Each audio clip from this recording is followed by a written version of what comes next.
अस्सलाम वालेकुम। Kaif 8 audit and insurance. आज इंशाल्लाह हम लोगों का लेक्चर नंबर 29 है। चैप्टर 4 को हम डिस्कस कर रहे हैं। कल छोटा सा स्टैंडर्ड था आइजा 230 ऑडिट डॉक्यूमेंटेशन का, उसको हमने स्टडी किया है। होपफुली आपकी जो उसमें क्वेश्चंस वगैरह हैं वो रिजॉल्व हुए होंगे। अगर स्टिल कोई भी कन्फ्यूजन है तो प्लीज़ वो आप पूछ सकते हैं। आज हम इंशाल्लाह आगे चलेंगे ऑडिट सैम्पलिंग की तरफ।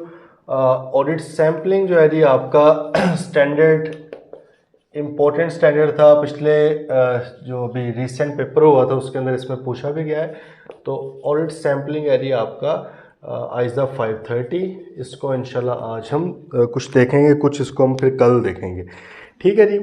अच्छा, सैम्पलिंग के बारे में ऑब्वियसली आप लोगों को पता होगा, आपने स्टैट्स में भी पढ़ा होगा कि सैम्पलिंग किस तरह से की जाती है, इससे क्या मुराद है। तो जो वहाँ पे आपने पढ़ा हुआ है वही मुराद है इससे, लेकिन ज़ाहिर है इसमें थोड़ा हम ऑडिट के एंगल से इसको देख रहे होंगे, ऑडिट के रेफरेंस से देख रहे होंगे, तो वो हम चीज़ों को देख लेते हैं। अच्छा, ये करने से पहले कुछ डेफिनेशंस टाइप उसने बताई हुई हैं बुक में, तो हम वो डेफिनेशंस को भी देख लेते हैं और उसी से ही समझने की कोशिश करते हैं ऑडिट सैम्पलिंग को। तो फिर वन बाय वन ज़रा पहले वो मेरे ख्याल में डिस्कस कर लें तो ज़्यादा बेहतर है। अच्छा देखें, जैसे एक सैम्पलिंग के अंदर एक ना टर्म यूज़ होती है जब हम सैम्पलिंग की बात करते हैं, उसको हम बोलते हैं पॉपुलेशन। पॉपुलेशन का आपको आइडिया है कि पॉपुलेशन से मुराद ये होता है कि जिस डाटा सेट को, जिस चीज़ को आप देखना चाह रहे हो, जिसको आप वेरीफाई, जिसके ऊपर कुछ भी आप काम करना चाह रहे हो, वो आइटम्स बाय आइटम, एक एक आइटम करके वो तमाम की तमाम आइटम्स जो है वो पॉपुलेशन कहलाती हैं। ठीक है। मिसाल के तौर पे सेल्स के अंदर अगर 1,00,000 ट्रांजैक्शन है जो हमने वेरीफाई करनी है, तो वो 1,00,000 ट्रांजैक्शन क्या है, पॉपुलेशन कहलाती हैं। वो 1,00,000 ट्रांजैक्शंस क्या कहलाएंगी, पॉपुलेशन कहलाएंगी। ऐसे ही है, अगर हम परचेजेस देखना चाहते हैं, फॉर एग्जांपल 30,000 परचेजेस हुई हैं, 30,000 ट्रांजैक्शंस हैं, उनमें से हमने देखना है कि हम कितनों को वेरीफाई करें। तो जो ओवरऑल टोटल 30,000 ट्रांजैक्शंस हैं, they are called a population. तो पॉपुलेशन से मुराद है कि टोटल वॉल्यूम ऑफ डाटा, जिसमें से हम कुछ सैंपल बेसिस पर देखेंगे, क्योंकि आपको पता है कि we do not provide absolute level of assurance, we do not provide perfect level of assurance, we provide only high but reasonable level of assurance. तो उसके लिए भाई हम सैम्पलिंग का सहारा लेते हैं। ठीक है। अभी तक हम बहुत ज़्यादा ये यूज़ करते हैं कि जी आपने 100% चीज़ें नहीं देखनी, तो भाई कितने परसेंट देखनी है और ये कौन सी चीज़ें हैं, कौन सी बेसिस हैं जो ये डिसाइड करती हैं। तो वो इंशाल्लाह आज से हम उनको डिस्कस करेंगे। तो पॉपुलेशन की समझ आ गई होगी भाई कि ओवरऑल टोटल जो आपका है, अगर इसकी बुक की लैंग्वेज के मुताबिक चले तो वो कहते हैं the entire set of data from which a sample is selected and about which the auditor wishes to draw conclusions. ठीक है जी, कि भाई जिसकी बेस पर हमने कंक्लूजन ड्रॉ करना है वो पॉपुलेशन है। इससे ऊपर ऑडिट सैम्पलिंग का बताया हुआ। ऑडिट सैम्पलिंग का आपको पता है कि भाई 100% चीज़ें हम नहीं देख सकते, हमने उनमें से कुछ चीज़ें देखनी होती है, तो उसको ऑडिट सैम्पलिंग कहा जाता है। लेकिन सैम्पलिंग करनी इस तरह से होती है कि पॉपुलेशन में तमाम जो आइटम्स हैं, जिसको अभी हम देखेंगे भी, वो क्या कहते हैं, तमाम आइटम्स हैं, सबको इक्वल चांस ऑफ सिलेक्शन मिले। मतलब है कि अगर 30,000 ट्रांजैक्शन है तो जो ट्रांजैक्शन आपकी दूसरी ट्रांजैक्शन है उसका भी उतना ही चांस हो कि वो सिलेक्ट हो सकती है वेरिफिकेशन वगैरह के लिए, प्रोसीजर्स के लिए। जो 590 नंबर पे ट्रांजैक्शन है उनका भी उतना ही चांस हो, जो कोई फॉर एग्जाम्पल 25,308 नंबर ट्रांजैक्शन है उसका भी वही हो। ठीक है, बात आ रही समझ। तो इस इक्वल चांस ऑफ सिलेक्शन हमने देखना, फिर जाके प्रोबेबिलिटी जो है वो स्प्रेड होती है ना हर चीज़ के ऊपर। तो पॉपुलेशन की होपफुली आपको समझ आ गई है। अच्छा, ये जो आगे इतना कुछ लिखा हो, इससे पहले ना हम एक और चीज़ पे जाते हैं, वो मेरे ख्याल में पहले हम उसको देख लें। उसको हम कहते हैं स्ट्रेटिफिकेशन। क्या बोलते हैं भाई, स्ट्रेटिफिकेशन। स्ट्रेटिफिकेशन क्या है? स्ट्रेटिफिकेशन से मुराद होता है पॉपुलेशन को उसके अंदर जो बड़ी विजिबल सी कोई कुछ कैरेक्टरिस्टिक्स हैं, जितनी भी हैं, उन कैरेक्टरिस्टिक्स की बेस पर सब पॉपुलेशंस बना लेना। क्या बना लेना भाई? सब पॉपुलेशंस। फॉर एग्जाम्पल बात कर लेते हैं, लेट्स से 100 आइटम्स है कि पॉपुलेशन हमने कहा है कि टोटल 100 आइटम्स, ये आपकी है पॉपुलेशन। ठीक है। अब हमने जब पॉपुलेशंस के अंदर देखा तो हमें समझ आया कि जो अमाउंट्स हम देख रहे हैं 100 जो टोटल हैं, सही है, 100 से अलावा कोई भी नहीं है ट्रांजैक्शन, 100 टोटल है। उनमें से फॉर एग्जांपल मैं कहूँ कि जी 10 से लेकर फॉर एग्जांपल रुपीज़ इसको कर लें 10 मिलियन से लेकर लेट्स से रुपीज़ 20 मिलियन, इतनी वाली ट्रांजैक्शंस कौन सी हैं, मैंने उसको अलग मैं करना चाहता हूँ। मैं चाहता हूँ कि यार ये ना हो कि जब मैं 100 आइटम्स में से देखूँ तो ये वाली मैं बिल्कुल ही मिस कर जाऊँ, मैं इधर वालियों के ऊपर चला जाऊँ, उनको सिलेक्ट कर बैठूं, क्योंकि फिर इक्वल चांस ऑफ सिलेक्शन तो ना हुआ। इसलिए मैं कोशिश क्या कर रहा हूं कि मैक्सिमम जिस हद तक स्ट्रेटिफाई किया जा सकता है, कैटेगरीज बनाई जा सकती हैं, क्लासीफाई किया जा सकता है पॉपुलेशन को, मैं मैक्सिमम लेवल तक कर लूं, ताकि उसमें से फिर मैं जब सैंपल ढूंढ लूंगा ना, अभी आप देखेंगे इंशाल्लाह आपको समझ भी आएगी कि क्यों ज़रूरी है। अच्छा, अब दूसरा मैंने एक हेडलेट से बना लिया, 3 ही बना लेते हैं जगह की कमी की वजह से। अच्छा, एक मैंने एक और हेड बना लिया फॉर एग्जाम्पल कि भाई rupees 21 million to rupees for example 40 million का एक मैंने हेड बना लिया कि यार कुछ ट्रांजैक्शंस इसमें आ रही हैं, ठीक है। फिर मैंने एक और बना लिया कि rupees 41 million to rupees 60 million. मिसाल के तौर पे 60 मिलियन से ऊपर की मेरे पास कोई भी ट्रांजैक्शन नहीं है, कोई भी वॉल्यूम, कोई भी वैल्यू नहीं है, तो और 10 मिलियन से छोटी मेरे पास कोई वैल्यू नहीं है। ये बात ज़रा आपने फॉलो करनी है। मैं मिसाल यहाँ पे इस तरह की ले रहा हूँ कि मेरे पास 10 मिलियन से छोटी कोई वैल्यू नहीं है, कोई ऐसा अकाउंटिंग हेड है या कोई एक ऐसा आप कह लें कि सब हेड है जिसके अंदर 10 मिलियन से छोटी कोई वैल्यू नहीं है, 60 मिलियन से बड़ी कोई वैल्यू नहीं है। अब मैंने ना पॉपुलेशन को एक रेंज दे दी कि भाई यहाँ से 10 से लेकर 60 मिलियन तक, वो गल कर रहे हैं फॉलो, सही है। अब मैं अगली बार में पहुंचा, मैंने कहा I want to stratify my population, ताकि मैं हर फिर सब पॉपुलेशन में से ढूंढने की कोशिश करूं। मैंने कहा कि यार ये जो है ना 10 मिलियन से लेकर 20 मिलियन तक, ये तकरीबन ना फॉर एग्जांपल आप ये कह लें कि 65 आइटम्स इसमें आती हैं, ठीक है। फिर मैंने कहा यार 21 मिलियन से लेकर 40 मिलियन तक ना तकरीबन मैं ये कह रहा हूँ कि कोई 20 आइटम्स हैं जो इसमें आती हैं, ठीक है। फिर मैंने कहा कि भाई पीछे कितनी बच गई 15, कि भाई 41 से लेकर 60 तक 15 आइटम्स यहाँ पे आ रही हैं। गल कर रहे हो फॉलो, स्ट्रेटिफिकेशन पढ़ा होगा वैसे आई गेस, मैं भी थोड़ा सा बस आपके उसी नॉलेज को बढ़ाना चाह रहा हूँ। अच्छा, 100 आइटम्स टोटल थी, 100 पूरी की पूरी, ये पूरी जो डाटा सेट है हमारा 100 आइटम्स का, उसको हम क्या बोल रहे हैं, पॉपुलेशन का हम नाम दे रहे हैं। लेकिन हमने कहा कि यार अगर मैं 100 में से ढूंढने लग गया, चाहे मैं डिफरेंट आगे हम मेथड्स पढ़ेंगे वैसे, लेकिन मैं जिस भी मेथड से ढूंढूं यार कहीं ये ना हो कि ये वाली कोई भी ट्रांजैक्शन मेरे सैंपल के अंदर ना आए। मतलब मैं जो सिलेक्ट करूं वो पता लगे नहीं आई कोई 23 मिलियन वाली कर ली है, कोई 27 मिलियन वाली कर ली, कोई 29 मिलियन वाली कर ली है, या मैंने इधर से कोई 45 मिलियन वाली कर ली, कोई 55 मिलियन वाली कर ली है। इस सेट में से मैं कुछ भी नहीं उठा पाया किसी वजह से। तो मैंने अपनी प्रोफेशनल जजमेंट यूज़ करते हुए मैंने देखा कि यार मैं ज़रा पॉपुलेशन के अंदर देखूं, कुछ ऐसे फीचर्स हैं जो डिफरेंट ट्रांजैक्शंस के अंदर पाए जा रहे हों, ठीक है, लेकिन वही वाला फीचर ओवरऑल पॉपुलेशन के अंदर हर ट्रांजैक्शन के अंदर नहीं मौजूद। बात की है फॉलो। देखिए मैंने कहा कि यार मैंने चीज़ पकड़ी गया, 100 में से जो 65 ट्रांजैक्शंस है ना वो 10 मिलियन से लेकर 20 मिलियन के बीच बीच हैं। फिर मैंने कहा कि यार कोई 20 आइटम्स हैं जो 21 मिलियन से लेकर 40 मिलियन तक के बीच है। मतलब मैंने एक ऐसी चीज़ पकड़ ली, वैल्यू। आप कुछ और भी कर सकते हैं, डेट वाइज भी हो सकता है, डेट वाइज स्ट्रेटिफाई कर लो इसको, कोई मसला नहीं है, ठीक है। डेट वाइज भी बड़ा बेहतर होता है कि अदरवाइज अगर आप सैंपल उठाओ और पता लगे कि आपने सारी मंथ एंड की उठा ली हैं, पहले वाले 10 दिनों के अंदर तो असल घपला होता है, वो तो मिस ही हो गया आपसे, तुम फटा हो जाएगा ना फिर। इसलिए क्या करना है, स्ट्रेटिफाई कोशिश करें, मैक्सिमम स्ट्रेटिफाई करें। अच्छा, अब कई लोग इसको भी जो है ना सैम्पलिंग जो अच्छी वाली होती है वो तो होती है ऑडिट सॉफ्टवेयर्स के अंदर। इतनी एफर्ट मैनुअली अनफॉर्चुनेटली वैसे कोई भी नहीं करता। तो अकाउंटिंग जो ऑडिट सॉफ्टवेयर है उसके अंदर, क्योंकि सॉफ्टवेयर ने खुद ही स्ट्रेटिफाई कर देना, आपने उसको सिर्फ पैरामीटर देना या डेट वाइज ज़रा खोल दो, एक जैसी डेट की ट्रांजेक्शन अलग हो जाए ताकि मैं हर में से कुछ ना कुछ उठा लूँ। फिगर्स वाइज, अमाउंट वाइज कर दो इनको अलग अलग, ठीक है।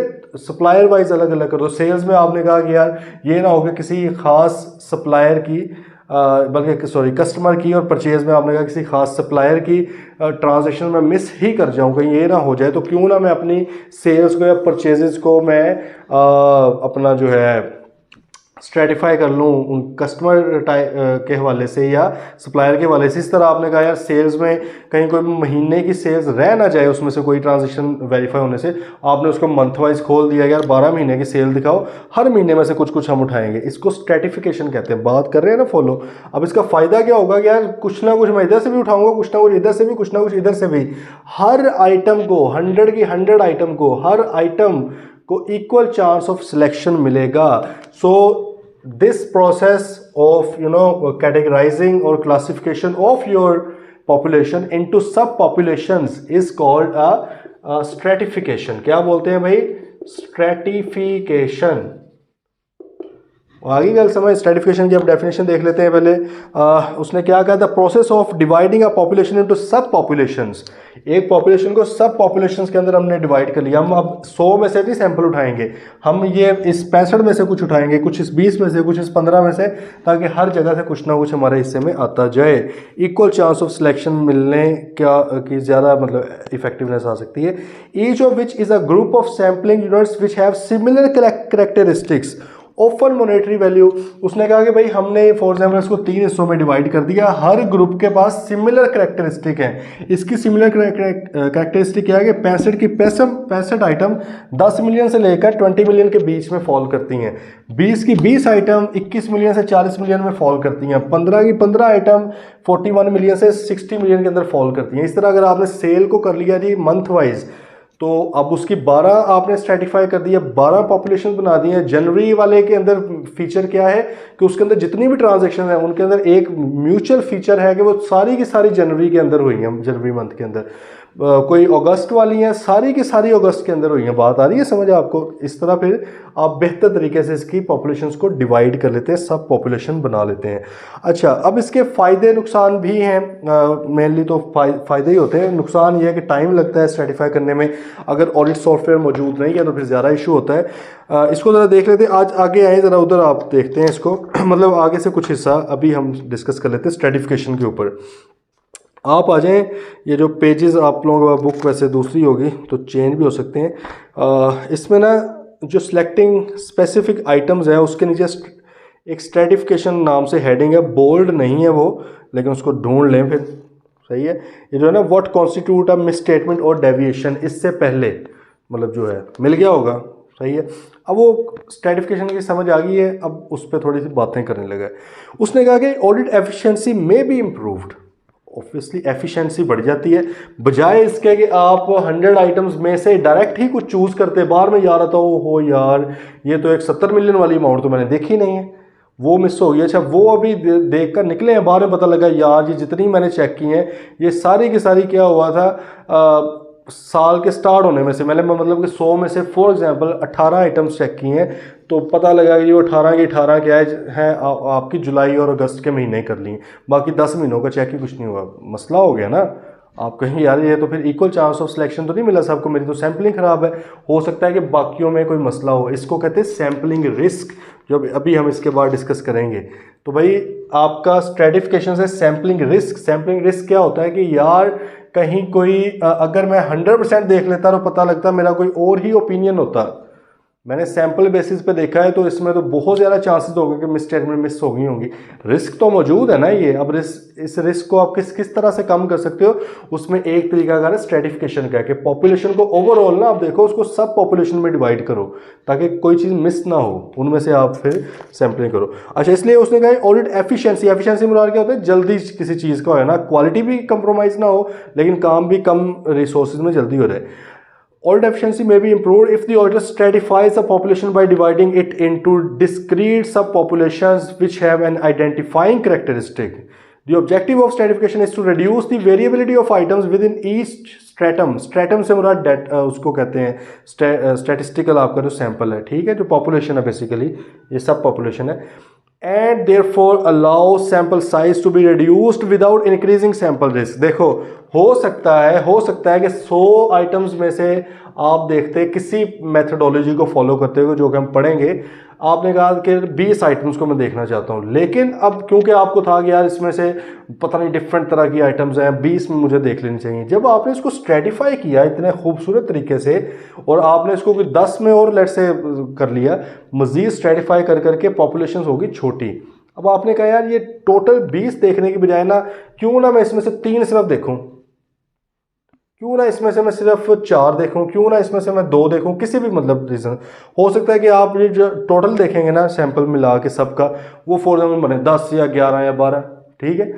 20 देखने के बजाय आप 10, 11, 12 में चले गए, क्यों? क्योंकि आपका कॉन्फिडेंस था कि यार अब मैं हर तरह की ट्रांजेक्शन में से कुछ ना कुछ चेक कर रहा हूँ। पहले मुझे कॉन्फिडेंस नहीं था, मेरा सैम्पलिंग रिस्क बहुत ज़्यादा था, मुझे लग रहा था यार कि 100 में से मैं जो देख रहा हूँ 20, 25, 30 भी देख रहा हूँ, तो फिर भी एक बहुत बड़ा रिस्क ये है कि मैं सही तरह से सैम्पलिंग नहीं कर पाया, हर ट्रांजेक्शन को इक्वल चांस ऑफ सिलेक्शन मैंने नहीं दिया। जबकि स्ट्रेटिफिकेशन में ये मसला थोड़ा हल हो जाता है, देन थोड़ा हल होता है, ऑब्वियसली एलिमिनेट नहीं हो सकता सैम्पलिंग रिस्क, वो तो तभी होगा ना जब आप 100% चीज़ें देखेंगे। तो सेकंड है when performing test of details, जब आपने डिटेल्स में वो सब्सटेंटिव प्रोसीजर परफॉर्म करने हैं, the population is often stratified by monetary value, उसको आमतौर पर आप मॉनेटरी वैल्यू के साथ कर लेते हैं। This allows greater audit effort to be directed to the larger value items. हाँ, तो फिर इससे क्या होता है, जब आप स्ट्रेटिफाई कर लेते हो तो फिर आप लार्जर वैल्यू की जो आइटम्स हैं उनके ऊपर ज़्यादा फोकस कर लेते हो, ज़्यादा एफर्ट लगा लेते हो, आपके सामने आ जाती हैं। अगर मेरे पास 100 आइटम्स थी, उसमें छोटी बड़ी सारा कुछ ही था, तो जब मैं सैंपल लूँगा हो सकता है कि उसमें से कुछ ट्रांजैक्शन बड़ी वाली मिस हो जाए, हो सकता है कुछ छोटी वाली मिस हो जाए, हो सकता है। लेकिन यहाँ पर क्योंकि जब मैंने स्ट्रेटिफाई कर लिया है, मेरे पास अलग से आ गया यार 15 ही तो हैं, तो मूड बने तो 15 की 15 ही देख लूँ, इसमें से कम देख ली, इसमें से कम देख ली, उधर मेरा दिल किया यार तो ये देखो यार थोड़ी सी थी, मैं भी घबरा रहा था, ज़्यादा रिस्क तो इधर ही है ना बड़ी आइटम ख़राब होने का। अगर ये एक भी बड़ी कोई ख़राब होगी, ये तो मटीरियल है, लेट से मटीरियलिटी से ऊपर है, तो मसला हो सकता है। इसलिए आपने क्या किया, उसको इस तरह देख ली। बात आ रही है समझ भाई?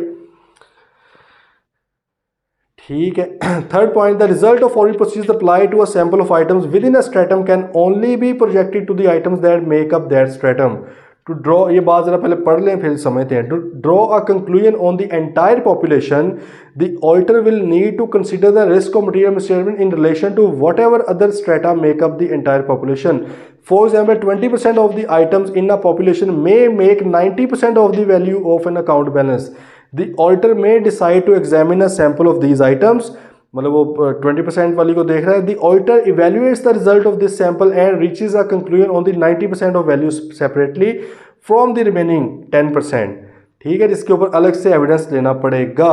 बात जरा समझें, उसने पता है अभी यहाँ पे क्या कहे, यहाँ पे वो सिर्फ स्ट्रेटिफिकेशन के फायदे नहीं आपको बता रहा, सिर्फ वो आपको ओवरऑल समझाना चाह रहा है कि इससे क्या क्या होगा। अभी हमने कहा कि भाई जब आप स्ट्रेटिफाई कर लेते हो आपका सैम्पलिंग रिस्क कम हो जाता है, एलिमिनेट नहीं हो सकता, कम हो जाता है, ऑडिट एफिशिएंसी आपकी बढ़ जाती है। अब वो आपको ये बताना चाह रहा है कि भाई जब अगर आपने स्ट्रेटिफाई किया है तो इस सैंपल में से जो रिजल्ट निकलेगा, फॉर एग्जाम्पल 65 आइटम्स में से लेट से इस पॉपुलेशन में से मैंने देखी है कोई फॉर एग्जाम्पल 7 आइटम्स मेरा सैंपल है।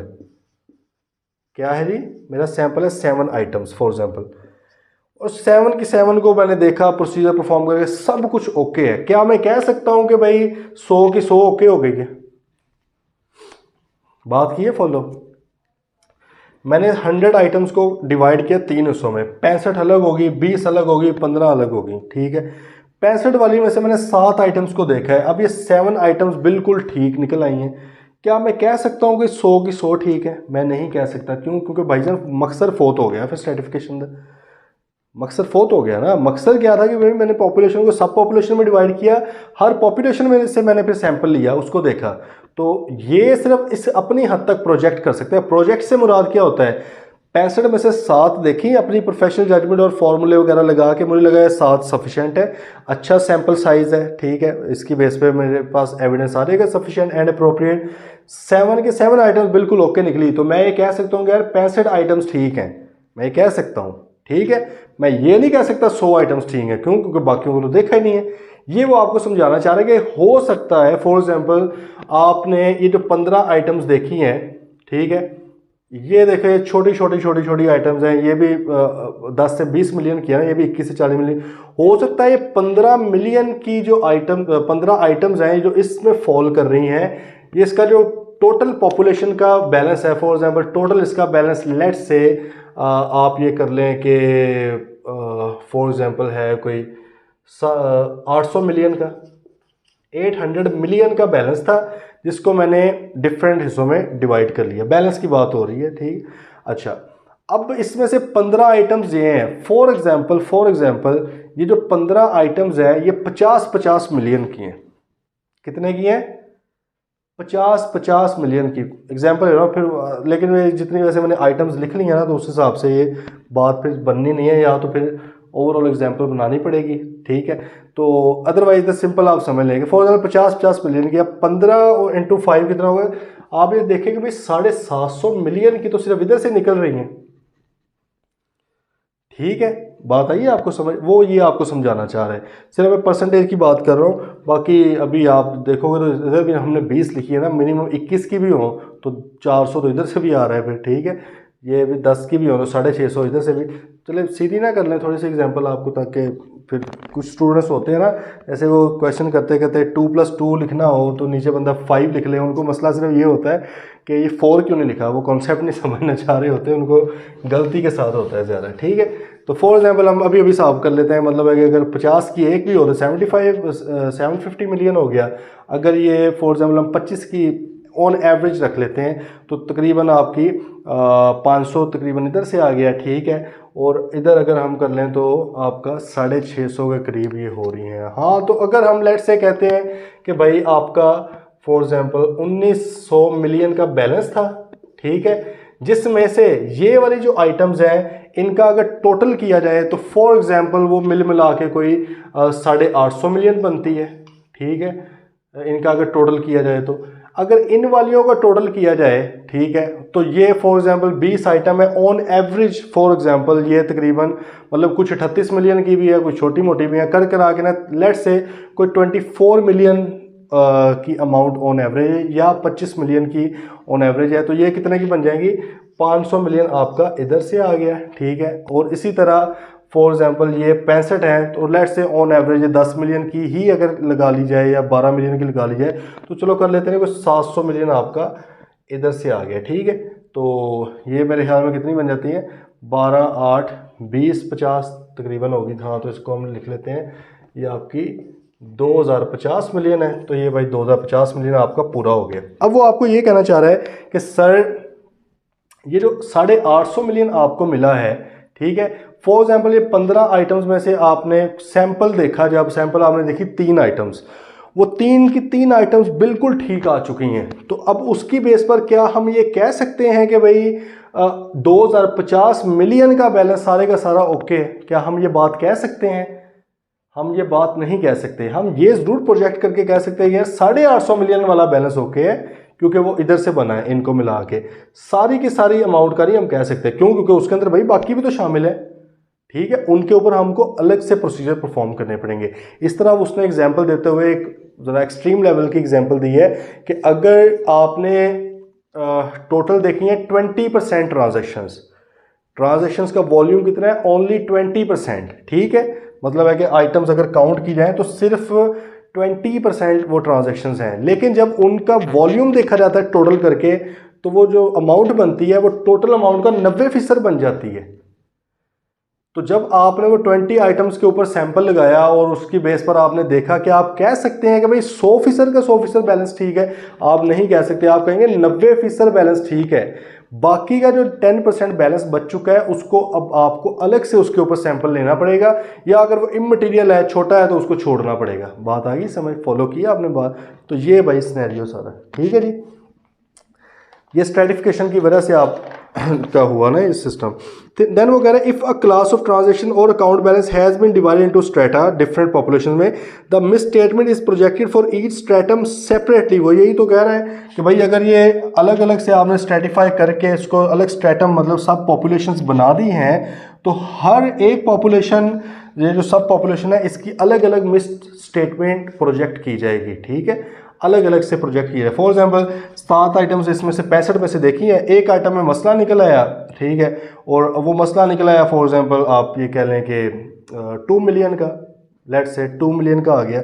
अब आपने कहा यार 1/7 से मुराद है तकरीबन 13% सैंपल में मसला है, इसका मतलब 13% पॉपुलेशन के अंदर मसला है। आपने 65 का 13% लिया, ठीक है, वो कोई अमाउंट बन गई, कितनी बन सकती है, 6.5 और लेट्स से 8, सही है, 8 आइटम्स का मसला है। अब बेसिकली हमने जब प्रोजेक्ट करना है ना, हमने वैल्यू निकालनी होती है ना, उसकी वैल्यू निकालनी है, तो हम उसको 2 मिलियन था, अब उस 8 से करेंगे। हमारे मुताबिक क्या बना है यार, इसका जो टोटल बैलेंस है ना, इस वाली का कितना बना था, 700 मिलियन का बैलेंस था, उसमें से तकरीबन 16 मिलियन का मसला आ रहा है।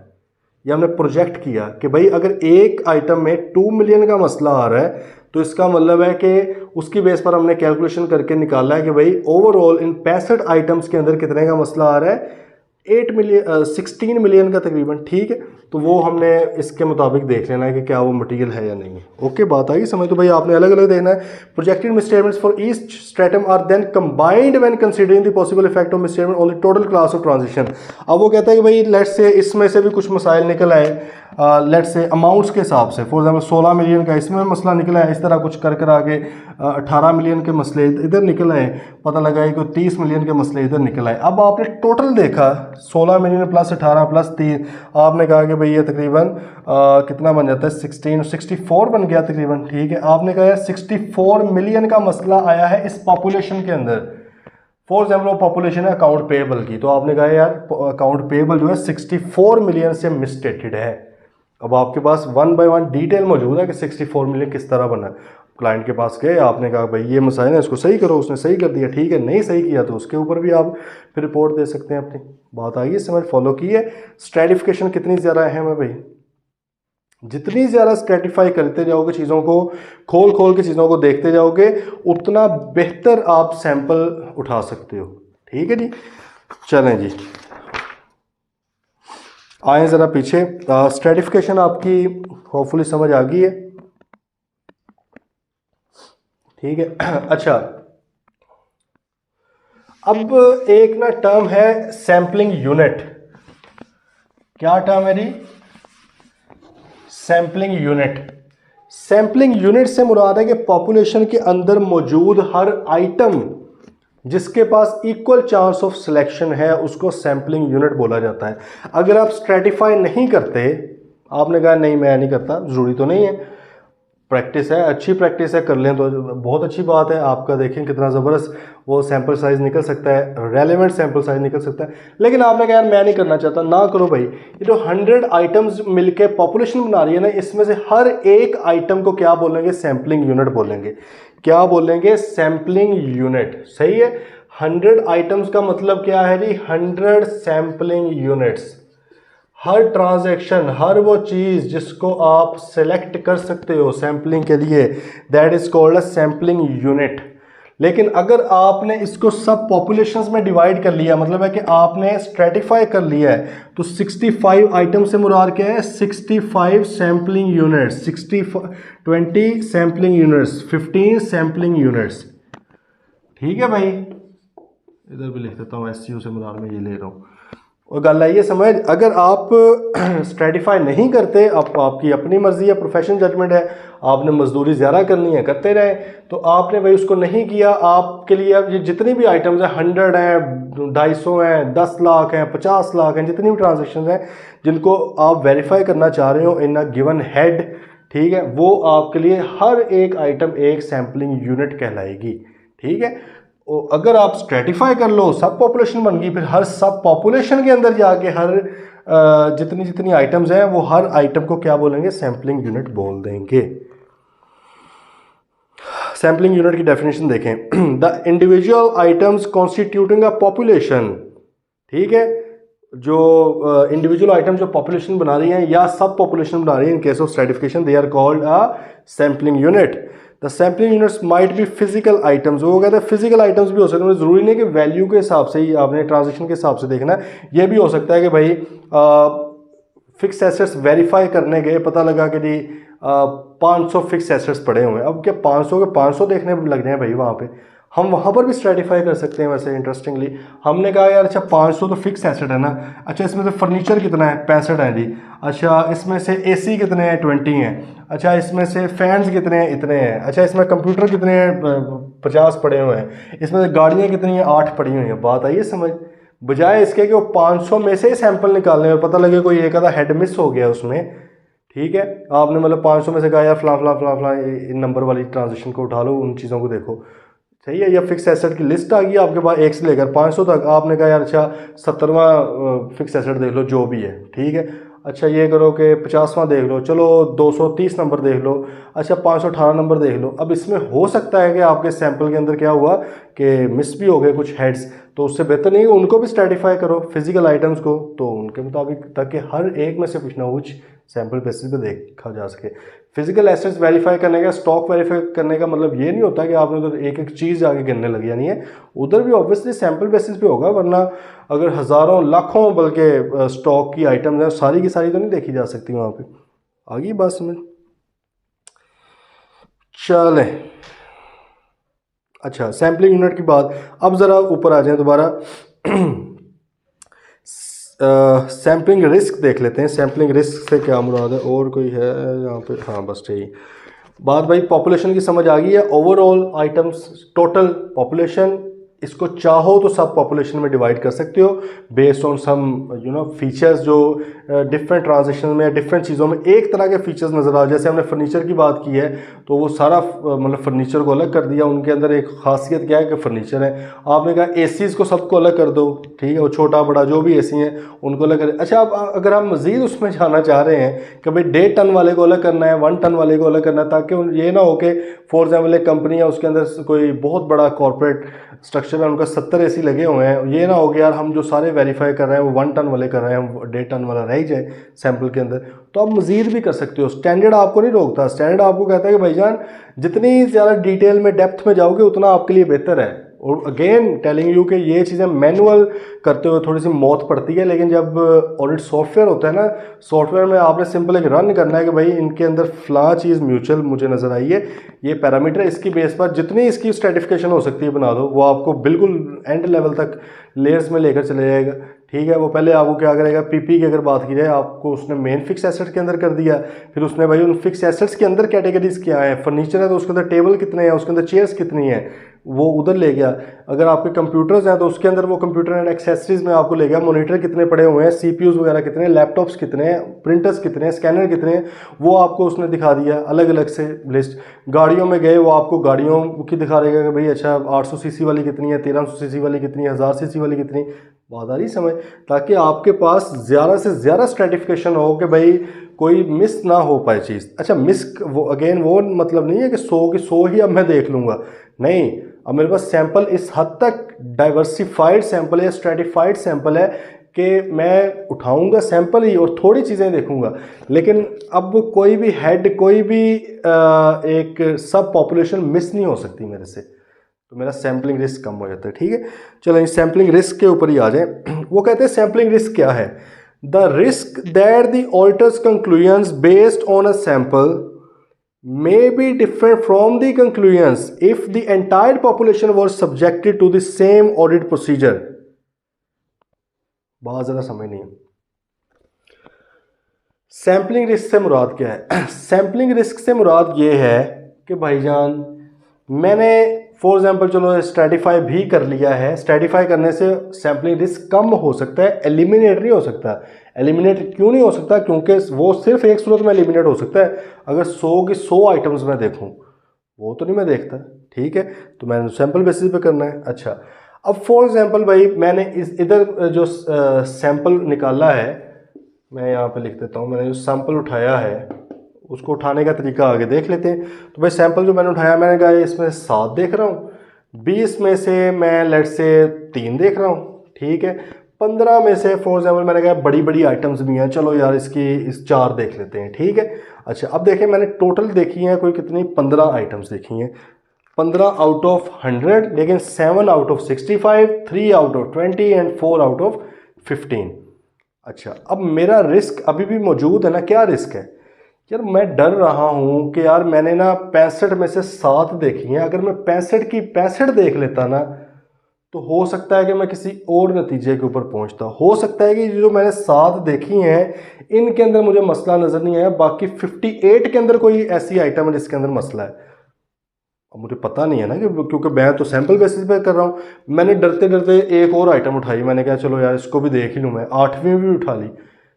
क्या मेरा रिस्क एलिमिनेट हो गया है कि अब नहीं नहीं यार 8वीं भी ओके है, नहीं बाकियों में मसला नहीं भाई, अभी 57 और ऐसी पड़ी हैं जिनको मैंने देखा ही नहीं है। तो रिस्क तो this is called sampling risk, कि यार अगर मैंने ये 3 की बजाय 20 की 20 देखी होती ना तो मैं पूरी शॉर्ट ही से कह सकता था कि ये सारी की सारी सही हैं या गलत हैं, जो भी है। मतलब मेरा जो कंक्लूजन होना था, मेरा जो नतीजा होना था वो बिल्कुल एक्यूरेट होना था, बिकॉज मैंने 20 की 20 आइटम्स, 15 की 15 आइटम्स, 65 की 65 आइटम्स, या अगर सर्टिफिकेशन नहीं भी की हुई 100 की 100 आइटम्स मैंने देखी हुई है। मैं बड़े कॉन्फिडेंस से कहता कि भाई मेरा सब कुछ बेहतरीन है। लेकिन भाई मैंने तो देखी हैं 15 आइटम 100 में से टोटल। तो रिस्क तो है ना कि यार वो जो 85 नहीं देखी, कहीं उनके अंदर कोई ऐसी चीज़ मौजूद ना हो जो ये 15 वाली बेस पर जो मैंने डिसीजन लिया है उसके अगेंस्ट जा रही हो, उसके अगेंस्ट जा रही हो। अब ये अगेंस्ट जाने के 2 तरीकाकार हैं। वो कहते हैं, इसको हम कहते हैं एरोनियस ओपिनियन। क्या बोलते हैं? एरोनियस ओपिनियन, के गलत ओपिनियन ना मैं कहीं दे बैठा हूँ। पहला तरीका क्या है कि भाई मैंने 15 आइटम सैंपल बेसिस पर देखी हैं और मेरे नज़दीक सब कुछ ओके है, लेकिन अगर यही मैं 100 की 100 आइटम्स देखता, मतलब कि बाकी की 85 भी देखता, मुझे रिस्क ये है कि यार 15 देखने पर मैं कोई मिसस्टेटमेंट नहीं पकड़ पाया, या अगर इंटरनल कंट्रोल्स परफॉर्म हो रहे हैं, मतलब टेस्ट ऑफ कंट्रोल्स अगर परफॉर्म हो रहे हैं, 15 टेस्ट ऑफ कंट्रोल 15 आइटम्स के ऊपर टीओसीज परफॉर्म करके मैं कोई कंट्रोल डेविएशन नहीं पकड़ पाया। अगर मैंने यही अपने ऑडिट प्रोसीजर्स परफॉर्म किए होते, ऑडिट प्रोसीजर कौन से? वो 7 प्रोसीजर्स जो आपने आइजा 500 में पढ़े, अगर वो बात ज़रा फॉलो करनी है, अगर वो 7 प्रोसीजर्स में से रेलेवेंट प्रोसीजर्स मैंने 15 की बजाय 100 आइटम्स के ऊपर परफॉर्म किए होते टीओसीज के ऊपर, तो मैं कोई ना कोई कंट्रोल डेविएशन, कोई कंट्रोल डेफिशिएंसी पकड़ लेता। मैंने 15 के ऊपर किए हैं इसलिए शायद मैं नहीं पकड़ पाया कोई कंट्रोल डेफिशिएंसी। ये मुझे रिस्क है बहुत बड़ा, सैम्पलिंग रिस्क है मुझे, कि यार मेरा सैंपल होने की वजह से ना मैं वो रिस्क नहीं पकड़ पाया। दूसरी तरफ मिसस्टेटमेंट की बात आ जाए, मैंने भाई 15 आइटम्स के ऊपर अपने ऑडिट प्रोसीजर्स उन 7 रेलेवेंट प्रोसीजर्स में से परफॉर्म किए हैं। मुझे डर है कि अगर मैं 100 आइटम्स के ऊपर परफॉर्म करता तो हो सकता है कि मैं कोई ना कोई मिसस्टेटमेंट पकड़ लेता। 15 के अंदर मैं मिसस्टेटमेंट नहीं पकड़ पाया, या ये भी हो सकता है कि मिसस्टेटमेंट्स कुछ पकड़ भी लिए हैं, लेकिन अगर 100 के ऊपर किया होता तो ज़्यादा मिसस्टेटमेंट्स पकड़ लेता। बात आई समझ? कि भाई मैं ये कह रहा हूँ कि कंट्रोल्स ओके हैं, मैं ये कह रहा हूँ कि कोई मिसस्टेटमेंट मौजूद नहीं है। क्यों? क्योंकि मैंने 15 आइटम्स देखी हैं।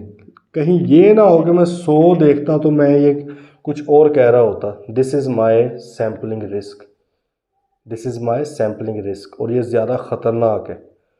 क्योंकि ये वाला कि यार ये ना हो कि असल में तो कोई ना कोई मसला हो लेकिन मैं नहीं आइडेंटिफाई कर पाया क्योंकि मैंने 100% नई चीज़ें देखी, ये आपकी क्वालिटी को डिमिनिश करता है, क्वालिटी ऑफ ऑडिट को रिड्यूस करता है। आपका क्वालिटी ऑडिट की है वो कम होती, क्योंकि आपको तो बुलाया ही मिसस्टेटमेंट्स देखने के लिए गया था। अब आप सिर्फ ये कह रहे हैं कि भैया मैंने तो सैंपल बेसिस पे किया, मैं कहाँ से पकड़ लेता? नहीं, वो कहते थोड़ा शर्मिंदा भी हो। रिस्क तो मौजूद है ना भाई, कि अगर आपने 100% चीज़ें देखी होती तो हो सकता है कि आप कोई मसला पकड़ लेते।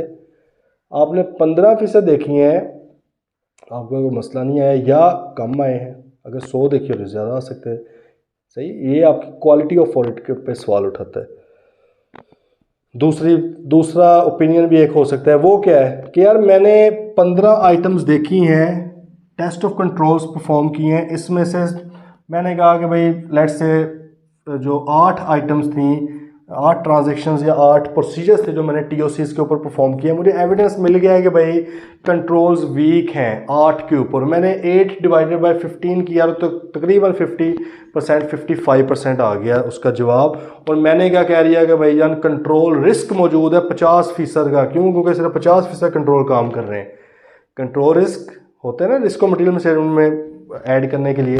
तो मैंने अपना कंट्रोल रिस्क निकाला कि भाई मैंने 15 आइटम्स देखी हैं जिसमें से 8 आइटम्स जो हैं वो ख़राब निकली हैं, टीओसीज नहीं है वो जो आप बता रहे थे मुझे। इस नतीजे पे फिर मैं पहुंचा हूं कि भाई 50% आपके कंट्रोल्स ख़राब हैं, तो मेरा कंट्रोल रिस्क जो है क्लाइंट की वजह से वो कितना है 50% है। अब ये मैंने नतीजा निकाला। लेकिन अगर यही मैंने 100 आइटम्स देखी होती तो मुझे रिस्क है कि यार मैं इधर 15 में से 8 पे ख़राब निकले हैं। ये ना हो कि अगर मैंने 100 देखी होती तो पता लगता है कि 100 में से भी सिर्फ 8 ही ख़राब है। बात आई, फॉलो किया आपने? 15 में से 8 ट्रांजेक्शन्स प्रोसीजर्स ख़राब निकले हैं, तो मैंने कहा 8 डिवाइडेड बाय 15 तकरीबन 55% जो है कंट्रोल्स ख़राब है। लेकिन हो सकता है अगर मैं 100 देखता तो फिर भी 8 ही ख़राब होते, या चलो 10 ख़राब होते, तो क्या फिर मैं 10 डिवाइड बाय 100 करके 50% कंट्रोल ख़राब करता? नहीं, मैं कहता 10% कंट्रोल ख़राब है, 90% कंट्रोल्स कमाल है। वो तो भाई बड़ी ज़बरदस्त बात हो जानी थी। सैम्पलिंग की वजह से एक चीज़ अच्छी है लेकिन मैंने उसको ज़्यादा बुरा करके पेश कर दिया क्योंकि मेरे सैंपल में वो बुरी वाली चीज़ आ गई। हो सकता है बाकी जो पॉपुलेशन बच गई है, बाकी जो सैम्पलिंग यूनिट्स बच गए हैं उनमें वो चीज़ ओके हो। इसी तरह मिस स्टेटमेंट की बात कर लें कि भाई जो मैंने 15 आइटम्स देखी हैं इसमें मुझे अमाउंट, अच्छा मिस स्टेटमेंट में अमाउंट होती है, अमाउंट आती है ना, जबकि कंट्रोल्स के अंदर अमाउंट नहीं होती, आपको परसेंटेज ऑफ कंट्रोल्स पता लगते हैं कितने के ख़राब है। अच्छा, तो फॉर एग्ज़ाम्पल जी 15 आइटम्स में से मैंने कहा कि यार टोटल 15 में से for example ji let's say कोई 30 मिलियन के मसाइल निकल आए हैं। अब मैंने कहा यार 15 में से 30 मिलियन के निकले हैं तो इसका मतलब 100 में से कितने मिलियन के निकले? 100 में से कितने मिलियन के निकले? मेरे ख्याल में इसको 100 डिवाइड बाय 15 करें तो 15 कितने परसेंट, मतलब किस तरह होता है ये? मेरे ख्याल में 6.8 के करीब शायद, तकरीबन ठीक है। अगर 15 में से 30 मिलियन निकल आया तो भाई 100 में से फिर 6.8 के साथ मल्टीप्लाई मैंने किया 30 मिलियन को, तो मैंने कहा कि भाई तकरीबन फॉर एग्जांपल ये कोई आपका 184 मिलियन का लेट से मसला निकला है। देखिए मैंने प्रोजेक्ट किया है। अच्छा, यहाँ से हमने एक चीज़ ये भी सीख ली, कंट्रोल्स को प्रोजेक्ट नहीं करना पड़ता, इधर प्रोजेक्ट करना पड़ता है। प्रोजेक्ट से मुराद क्या है कि भाई 15 आइटम्स में से 30 मिलियन का मसला निकल आया। मैंने देखा यार 15 किधर गया, 100 का कितना था 15% था ना, तो भाई अगर 15% में 30 मिलियन का मसला है तो 100% में कितना मसला होगा? इसको हम क्या कर लेते हैं, एक्सट्रापोलेट कहते हैं ना इसको, या इसको प्रोजेक्ट कर लेते हैं कि अगर 15% में 30 मिलियन का मसला है तो 100% में कितने का मसला होगा, वो मैंने मल्टीप्लाई करके निकाल लिया। तो मैंने कहा कि भाई 184 मिलियन का उसमें मसला है।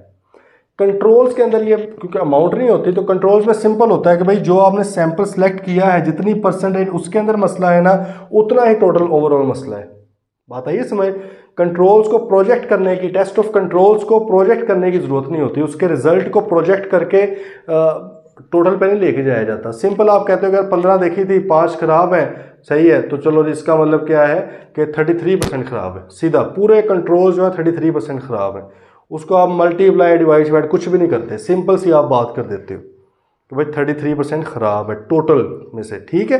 अच्छा, यहाँ पर आपको उसको ना अमाउंट बनानी होती है ना, क्योंकि हमने मटेरियलिटी देखनी है कि भाई वो हमारी प्लानिंग मटेरियलिटी से ऊपर तो नहीं निकल गया, ऊपर निकल गया तो क्वालिफाई वगैरह भी करना पड़ सकता है। इसलिए हम इसको अमाउंट में कन्वर्ट करने के लिए क्या करते हैं कि भाई हमने 15% सैंपल लिया था, ये 15 डिवाइड बाई 100 15% लिया था, 15% सैम्पल में 30 मिलियन का मसला है, तो भाई 100% के अंदर कितना मसला आ सकता है 184 मिलियन का। अच्छा, अब ज़रा वापस मेन बात पे आ जाए।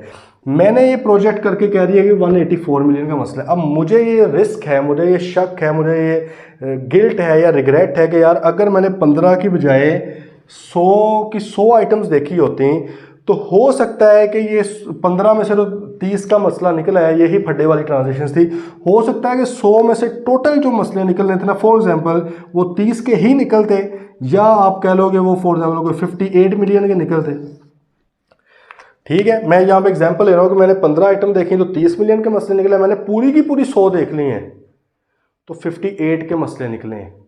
हालांकि ये प्रोजेक्शन के हिसाब से जो मैं प्रोजेक्शन कर बैठा था उसके हिसाब मैंने तो लिख कर दे दिया कि 184 का मसला है ओवरऑल, लेकिन उन 100 के अंदर असल में 184 का मसला नहीं निकला। अगर मैंने 1 बाय 1 देखी तो 58 को मैं भाई उधर अफसोस में बैठ गया कि यार मेरी मटीरियलिटी थी लेट से 110 मिलियन की, मैंने 184 की बेस पर रिपोर्ट क्वालिफाई कर दी है। इतने आए हैं तो पूरा का पूरा जो 100 देखी है टोटल 58 का मसला निकला है। मेरे से ब्लंडर या मेरे से मतलब गलती क्या हुई, गलती ये हुई कि भाई मैंने अपने सैंपल जो देखा उसकी बेस पर क्योंकि प्रोजेक्ट किया, ठीक है। तो अच्छा, गलती नहीं है, ये प्रोसेस का पार्ट है, ऐसे ही होना है, क्योंकि आप सैंपल बेसिस पे करते हो तो आपको प्रोजेक्ट ही करना पड़ता है ना फिर, ठीक है। अब हुआ ये कि जब मैंने सैंपल उठाया था उसी में ही मसले थे ज़्यादा, 15 आइटम में 30 मिलियन के मसले निकले हैं, बाकी 85 आइटम में से एडिशनल कितने के निकले हैं, सिर्फ 28 मिलियन के मसाइल। तो इसका मतलब मेरी वाली जो थी ना 15 आइटम, सैंपल मैंने बड़ा कमाल उठाया, वैसे देखें ज़बरदस्त नहीं है कि भाई 85 आइटम में 28 मिलियन के मसले तो अलग हैं, वो मैंने देखी नहीं है। सिर्फ 15 में 30 मिलियन के मसले तो मैंने वो उठाया, इसका मतलब मेरी सैंपल सिलेक्शन बड़ी कमाल है, मैंने वो अच्छी की है। लेकिन इसकी वजह से सैम्पलिंग रिस्क भी तो भाई बढ़ गया ना मेरा। बात आ गई, फॉलो की है आपने कि यार वही अगर मैंने 100 आइटम्स देखी होती तो मैं क्लाइंट के साथ इतनी ज़्यादती ना करता जो अभी मैं रिपोर्ट दे रहा हूँ उसको। तो भाई इसको हम कहते हैं ये दूसरे तरह का इरोनियस ओपिनियन है। दूसरी तरह का इरोनियस ओपिनियन, पहला क्या था कि यार वो ज़्यादा ख़तरनाक है, वो क्वालिटी को डिमिनिश करता है, क्वालिटी को हिट करता है, इफेक्ट करता है। वो क्या था कि यार मसाइल तो थे मेरे सैंपल में नज़र नहीं आए मुझे, मिसस्टेटमेंट अगर मैं 100% देखता तो हो सकता है कि मुझे मिसस्टेटमेंट नज़र आ जाती, कम में नहीं आई। अगर मैं 100% कंट्रोल देखता हो सकता है कंट्रोल की डेविएशन आ ही जाती यार सामने, कम में नहीं आई है, बहुत कम में आई है। ये था पहला, ये क्वालिटी को ख़राब करता है। दूसरा एरोनियस ओपिनियन की टाइप क्या है कि भाई मैंने जो देखा है उसी में सारे ब्लंडर नज़र आ गए, 100% किया होता शायद सारे बाकियों में ब्लंडर ना होते। रिस्क तो ये मौजूद है। ये जो दूसरे वाला रिस्क है ना, ये आपकी एफिशिएंसी को कम करता है, ऑडिट की एफिशिएंसी को कम करता है। क्यों? क्योंकि जब आपको 15 में मसले नज़र आने लग जाएंगे ना, आपका रिस्क और मटीरियल मिसस्टेटमेंट बढ़ के आसमान को छूने लग जाता है फ़ौरन। आपने कहा यार मैंने तो कहा था कि इतना है कि कंट्रोल रिस्क है, इतना इनहेरेंट है, इतना डिटेक्शन रिस्क है, ये तो जो वो क्या कहते हैं जेड़ा पाड़ो ही लाल, सही है, जो ट्रांजैक्शन उठा रहा हूँ उसी के अंदर ही मसला है। चलो यार 5 और देखता हूँ, चलो यार 8 और देखता हूँ, चलो यार 3 और देखता हूँ। एफिशिएंसी ख़राब होने लग गई, ज़्यादा उसमें जाने लगे, टाइम मजदूरी ज़्यादा लगने लग गई, ठीक है जी। तो ये दो तरह के मसाइल निकलते हैं, किस वजह से? सैम्पलिंग रिस्क की वजह से, क्योंकि आप 100% नहीं देख रहे होते भाई, अब रिस्क तो मौजूद है ना। दोनों सूरत हाल हो सकती है, हो सकता है कि जो आपने ट्रांजेक्शन देखी हैं यही सिर्फ सही है, बाकियों में मसाइल हैं, या जो आपने देखी हैं यही ख़राब है ज़्यादा, बाकी इतनी ख़राब नहीं है, तो रिस्क तो मौजूद है, ठीक है भाई। और सैम्पलिंग रिस्क का बहुत ज़्यादा ताल्लुक होता है आपके डिटेक्शन रिस्क के साथ। हमें पता ना कि रिस्क और material misstatement, control risk, inherent risk and detection risk. Control and inherent risk को हम क्लाइंट रिस्क भी बोलते हैं और रिस्क को मटीरियल मिसस्टेटमेंट भी बोलते हैं, क्योंकि वो क्लाइंट के हाथ में है, सही है, उसके भी हाथ में नहीं है इनहेरेंट, तो कंट्रोल रिस्क उसके हाथ में है, अच्छे कंट्रोल्स लगा ले। इनहेरेंट रिस्क तो बाय डिफ़ॉल्ट होने ही होने। ऑडिटर के हाथ में किसको कंट्रोल करना है? डिटेक्शन रिस्क को कंट्रोल करना है। और अगर सैम्पलिंग ही ख़राब कर ली है भाई, सैम्पलिंग ही नहीं है, तो मिसस्टेटमेंट्स डिटेक्ट होने के चांसेस मज़ीद कम हो जाते हैं अगर सैम्पलिंग अच्छी नहीं है। इसलिए ज़रा अच्छी सैम्पलिंग करके जाना है, क्योंकि देखिए सारे जो ताल्लुक है ना चीज़ों के आपस में लिंक हो रहे हैं। ऑडिटर साहब हवाई बेसिस पे काम नहीं कर रहे, ऑडिटर साहब कर रहे हैं अपने ऑडिट रिस्क की बेस पे।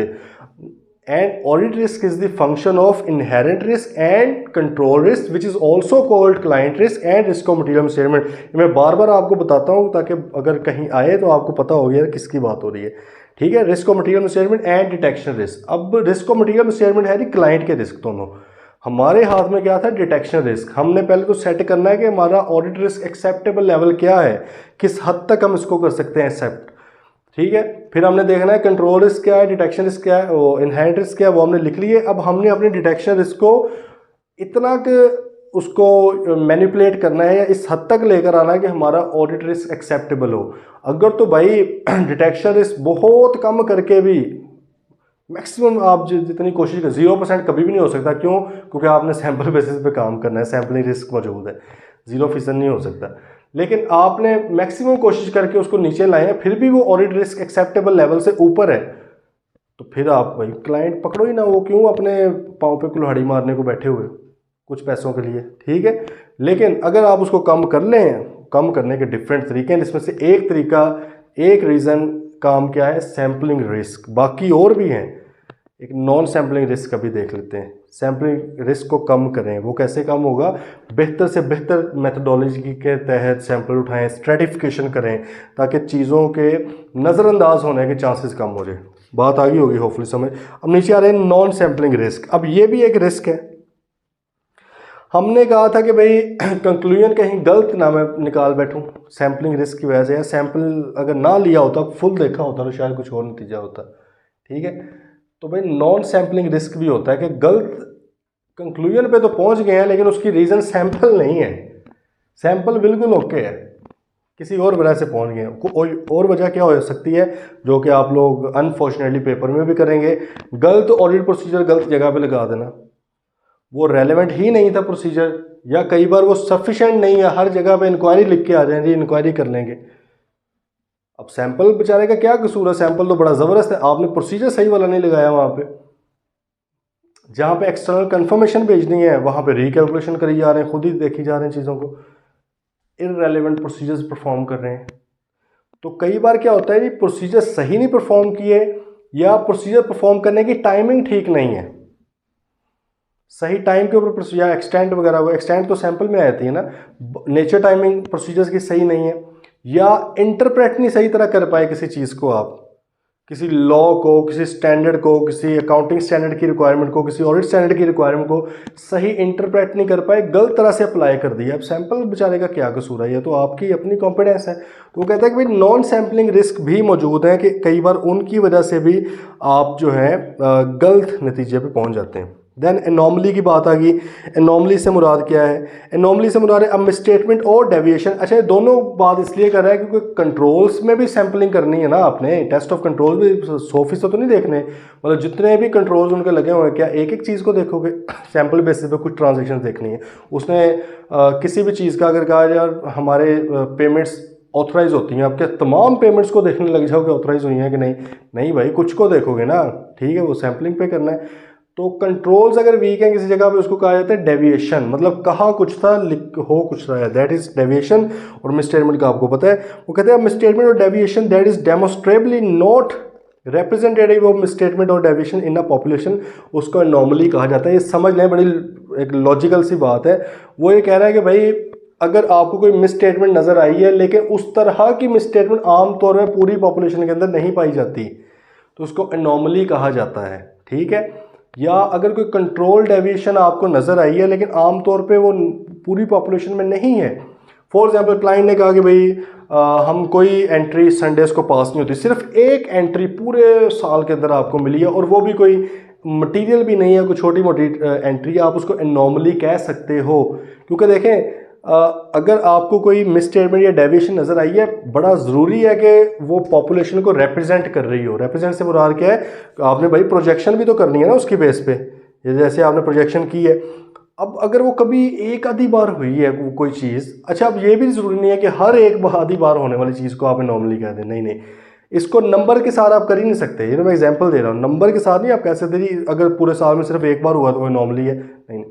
आपने समझना होता है कि यार क्या ये पॉपुलेशन की नेचर थी ये वाली जिसके अंदर ये चीज़, ये गलती निकल सकती थी, ठीक है। अगर तो उस नेचर के अंदर ये वाली गलती निकल सकती थी, that is not an anomaly. लेकिन अगर आप कहें कि नहीं यार इधर तो ताल्लुक नहीं हो जाए, गलती से हो गया ये, ठीक है, फिर वो कहते हैं यार इसको साइड पे कर दो। या फॉर एग्जाम्पल एक ले लेते हैं, एविडेंस की अगर बात की जाए, आपने कहा कि भाई कोई सैंपल हमने निकाला, लेट से हमने कहा यार हर पांचवा चेक जो है ना वो आपने हमें दिखाना है, हम आगे जाके पढ़ेंगे भी, हर पांचवा चेक जो है वो आप हमें दिखाएं, हम उसको देखना चाह रहे हैं, ठीक है। अब एक जगह पे पांचवें चेक की जगह पे आया नहीं, वो कैंसल्ड है, उसके ऊपर लाइंस मारी है कैंसिल, इसको हम नॉट एप्लीकेबल भी है, ये नॉर्मली है, इसका ये मतलब नहीं है कैंसिल हो नहीं सकता वो, ठीक है। ये इस तरह की चीज़ हो सकती है। अच्छा, फिर वो कोई और एग्जांपल देख लेते हैं ताकि थोड़ा समझ आ रहे हैं ना आपको। ये ना बड़ी प्रोफेशनल सी एक जजमेंट इन्वॉल्व होती है नॉर्मली को देखने में।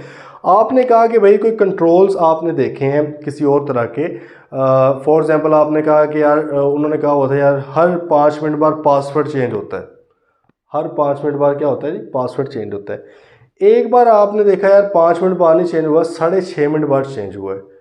फॉर एग्जाम्पल उनके पास बैक लॉग, उसका डाटा लॉग भी बन रहा है कि यार पासवर्ड कब कब चेंज हुआ, 6.5 मिनट बाद रीज़न पता लगी कि यार वो ना इंटरनेट ऑफ हो गया था। ठीक है, इसकी वजह से सिस्टम भी स्लो हुआ, जिसकी वजह से थोड़ा डिले हो गया। अब ये देखें, ये एनॉमली है, बात आई है समझ। आमतौर पे इंटरनेट अगर उनका नहीं ऑफ होता उस वक्त हुआ तो वो दैट इज़ एन एनॉमली, इसको कंट्रोल डेविएशन नहीं आपने कह देना। इसी तरह मिस स्टेटमेंट के अंदर भी अगर कोई बाई चांस कोई ऐसी चीज़ नज़र आ जाए जो आमतौर पे उस रिप्रेजेंटेशन उस पॉपुलेशन के अंदर मौजूद नहीं होती, तो उसको आपने मिस स्टेटमेंट नहीं समझ लेना, उसको आपने एनॉमली समझना है। ओके जी। अच्छा, सैम्पलिंग यूनिट। अब नीचे आ गई स्टैटिस्टिकल सैम्पलिंग क्या होती है। स्टैटिस्टिकल सैम्पलिंग से मतलब ऑब्वियसली जहाँ पे स्टैट्स इन्वॉल्व हो जाए, तो स्टैट्स इन्वॉल्व करने के लिए कहता है कि स्टैटिस्टिकल सैम्पलिंग के अंदर दो चीज़ें मतलब कि होती हैं। एक होती है कि उसके अंदर जो सैम्पल यूनिट्स हैं ये, ठीक है, उसमें से जो सैम्पल यूनिट्स में से आपकी सैम्पल सिलेक्शन है, मतलब यार मैंने कहा 65 में से 7 करूँगा, तो वो कहते हैं वो रैंडम बेसिस पे होती है, मतलब उसका कोई प्रॉपर नहीं होता कि कोई तरीका नहीं है, वो रैंडम है। वो 7 भी हो सकती है, वो 9 भी हो सकती है, वो 11 भी हो सकती है, 8 भी हो सकती है। ठीक है, तो एक तो रैंडम है। सेकंड क्या है आपका, the use of probability theory to evaluate sample results including measurement of sampling risk, कि भाई आप प्रोबेबिलिटी थ्योरी इस्तेमाल करते हुए जो है इसको करते हैं, मतलब ये देखो ना प्रोबेबिलिटी है ना, प्रोजेक्शन ही है। ये कौन सा एग्जैक्ट, मैंने कहा कि भाई 15 में से 30 मिलियन का मसला निकला तो 100 में से 184 का निकलेगा, क्या ज़रूरी है कि अगर 100 चेक की जाए तो 184 है। दूसरी तरफ हमने 100 चेक भी करवा ली चलो किसी बंदे से, उसने कहा कि नहीं भाई आपकी तो प्रोबेबिलिटी गलत निकली थी, आपने तो पता नहीं किस तरह की, उसमें जाहिर है हमारी फिर ब्लंडर है वो कि हमने 15 में कहा 30 का मसला है, 100 में से 184 का सीधी सीधी सैंपल हमने क्या की, मल्टीप्लिकेशन कर दी। जबकि जब 100 आइटम्स दिखाई गई तो उसके अंदर 58 मिलियन का मसला था, 184 का नहीं था। तो वो कहते हैं स्टैटिस्टिकल सैम्पलिंग के अंदर आपने एक तो रैंडम बेसिस पे सैंपल को सिलेक्ट करना है, सेकेंडली आपने प्रोबेबिलिटी थ्योरी को बड़े अच्छे तरीके से यूज़ करते हुए, सैम्पलिंग रिस्क वगैरह को भी कंसीडर करते हुए आपने उसको रिजल्ट्स को इवेल्युएट करना है। ठीक है भाई। अब आगे आ गई नॉन स्टैटिस्टिकल। नॉन स्टैटिस्टिकल है भाई कोई प्रोबेबिलिटी थ्योरी नहीं है, रैंडम सिलेक्शन कोई नहीं है, आपकी अपनी आम तौर पे प्रोफेशनल जजमेंट की बेस पर होती है। आप ये कहते हैं यार हर आइटम नहीं उठानी, ऐसे करो फला पार्टी वाली आइटम उठाओ, उसको देखो, उसकी सारी ट्रांजेक्शन देख लेना।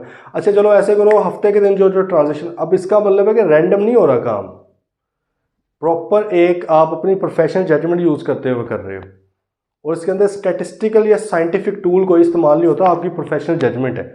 आपने कहा कि यार 50 लाख से नीचे वाली आइटम्स को छोड़ो, उसमें से कभी कुछ नहीं निकला, चलो तुम ऐसे करो ये जो है ना 80 से लेकर 90 लाख वाली इनको देखो।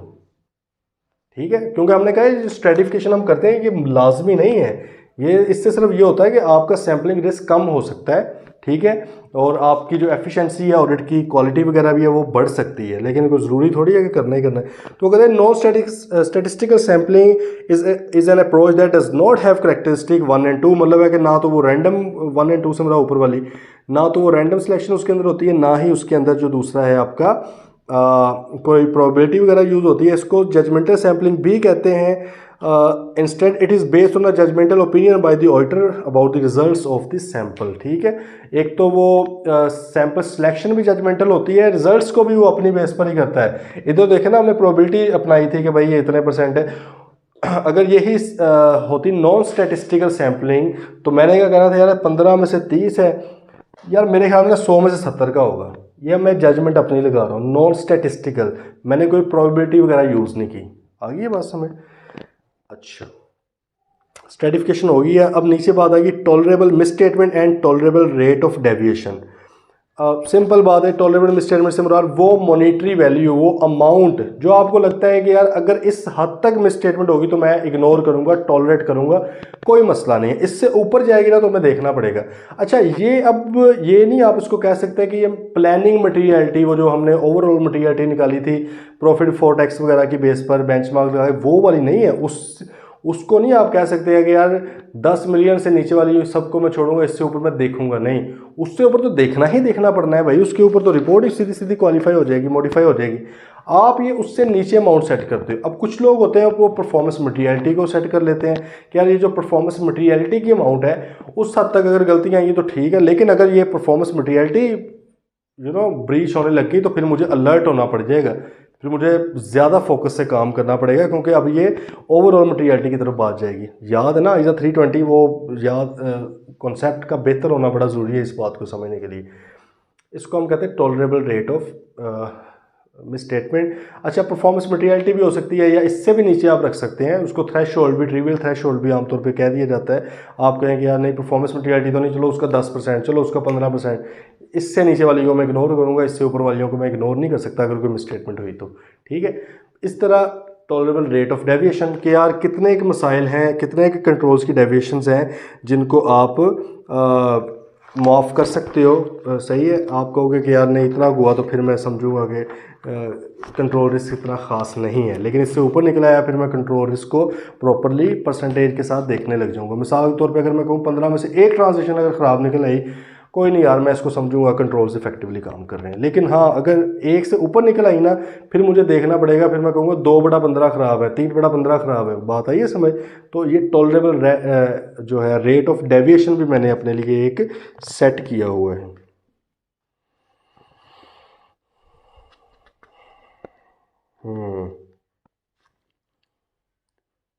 थोड़ा सा और पढ़ लेते हैं जी, थोड़ा सा बस, ठीक है, क्योंकि ये इतना मुश्किल नहीं है तो अभी इसको कर लेते हैं। वो कह रहा है जी sample design size and selection of items for testing. इसको हम यार बल्कि कल ही करेंगे क्योंकि ज़ाहिर है रेलेवेंट चीज़ें हैं, कल कर लेते हैं। ठीक है जी, आज के लेक्चर में से किसी भी तरह कोई क्वेश्चन हो तो प्लीज़ पूछ लें, कल फिर ये आगे करेंगे कि सैंपल का डिज़ाइन साइज़ किस तरह से किया जाता है, किन चीज़ों को कंसिडर करना है आपने, आइटम्स को सिलेक्ट करने के तरीके क्या क्या हैं। जैसे हमने कहा 7 आइटम उठाई हैं भाई, किस बेसिस पे कह दिया हमने, उनके तरीक़ाकार क्या क्या हैं वो भी इंशाल्लाह कल हम देखेंगे। ठीक है, चलें जी, कल तक फिर मिलते हैं इंशाल्लाह। टिल देन टेक केयर, अल्लाह हाफ़िज़।